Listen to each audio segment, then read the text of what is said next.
Hybrid mango తింటే 2 అమ్మాయిలు చచ్చిపోయారు. 17 ఏళ్ళ అమ్మాయి 9 ఏళ్ళ అమ్మాయి చచ్చిపోయారు నిన్న. మామిడికాయ తింటే చచ్చిపోయారు నిన్న.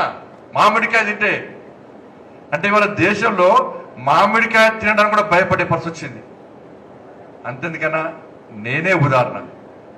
నేను మొన్న హైదరాబాద్లో మిల్క్ దాగి 3 రోజులు బెడ్ మీద అన్నాను. నేను బెడ్ మీద ఉన్నా 3 రోజులు. నేనే. నాకు 20 సంవత్సరాలు జ్వరం లేదు. నాకు నరేంద్ర మోడీ స్ఫూర్తి. నేను అనుకున్నా మోడీ గారు స్ఫూర్తి నాకు కూడా జ్వరం రాదని చెప్పి అమ్మవారు భక్తుని అని చెప్పి మొత్తం ఆరాంస తిరిగిన. లాస్ట్ మొన్న హైదరాబాద్ బయటికి వెళ్ళేస్తే పాలు తాగిన 3 రోజులు బెడ్ మీద పడ్డా. 20 సంవత్సరాల జ్వరం లేదు, నాకు దగ్గు లేదు, దమ్ము లేదు, బీపీ లేదు, షుగర్ లేదు, ఏం లేదు. ఇవాళ తప్పెవరు ఇవాళ నాదే. కానీ ఇప్పుడు ఈ పూట గురించి ఆలోచించదు మనం. ఈ పూట ఏం జరుగుతుంది, ఇప్పుడే నాకు పైసలు రావాలి, ఇప్పుడే నాకు కోటీశ్వరం. రైతుల పరిస్థితి కోటీశ్వరాల పరిస్థితి లేదని, ఎందుకంటే ఇప్పుడు ధాన్యమే కొనే పరిస్థితి లేదు ఇవాళ.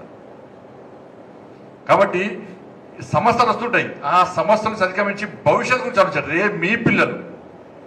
రేపు మీ పిల్లలు వచ్చినప్పుడు మనవరాలు కాళ్ళు వంకరైతాయి, చేతులు వంకరైతాయి, ఈ ఫుడ్ తింటే వంట తింటే కెమికల్స్ వాడుతున్నటువంటి ఒక భయం, భద్రత అనేది మనలో పడి ఉండాలి.